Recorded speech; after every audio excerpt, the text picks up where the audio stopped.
Hi అండి. నేను ఒకటి చెప్పాలనుకుంటున్నాను. యూట్యూబ్ ఛానల్ స్టార్ట్ చేసే వాళ్ళకి చెప్పాలనుకుంటున్నాను. యూట్యూబ్‌లో సక్సెస్ అవ్వాలంటే చాలా పేషెన్స్ కావాలండి. ఎందుకంటే మనకు వీడియో పెట్టగానే వైరల్ అయిపోదు. అలాగని మనకు సబ్స్క్రైబ్స్ కూడా వెంటనే వచ్చేయరు. ఎక్కువ లాంగ్ వీడియోస్ పెడితేనే వాచ్ టైమ్ వస్తుందండి. షార్ట్ వీడియోకి అసలు వాచ్ టైమ్ అన్నదే కలదు. ఇంకోటి ఏంటంటే మనకి ఏదైనా కాపీ రైట్స్ కానీ రీయూజ్ కంటెంట్ కానీ వస్తే కనుక అసలు మోనిటైజేషన్ కూడా అవ్వదనమాట. సో నేను కొత్తగా పెట్టానండి. నేను కొన్ని తెలుసుకుంటున్నాను. షార్ట్ వీడియోలో అసలు వాచ్ టైం కలదు కాబట్టి లాంగ్ వీడియోలో 4000 వాచెస్ రావాలండి. అన్ని గంటలు వస్తే కనుక మనకి మోనిటైజేషన్ అవ్వదనమాట. అప్పుడు కూడా డబ్బులు రావు. అంటే నేను అందరికీ చెప్పలేను కాబట్టి వీడియో ద్వారా చెప్తున్నాను అనమాట.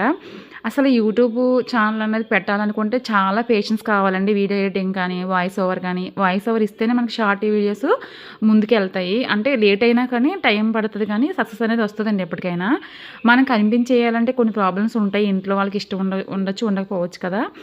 అదే అయితే కుకింగ్ ఛానల్ అయితే బెస్ట్ అండి నాకు తెలిసి. కాకపోతే ఏంటంటే షార్ట్స్లో కొన్ని యాడ్ చేసుకుంటూ వెళ్తే మనకి సబ్స్క్రైబర్స్ బాగా పెరుగుతారు. అలాగని మనకు తెలిసిన వాళ్ళందరూ సబ్స్క్రైబ్ చేసుకోవాలని కూడా అడగకూడదండి. అసలు వాళ్ళ వీడియో చూడరు, లైక్ చేయరు అనమాట. అందుకే మనకి ఓన్గా వస్తేనే బెస్ట్.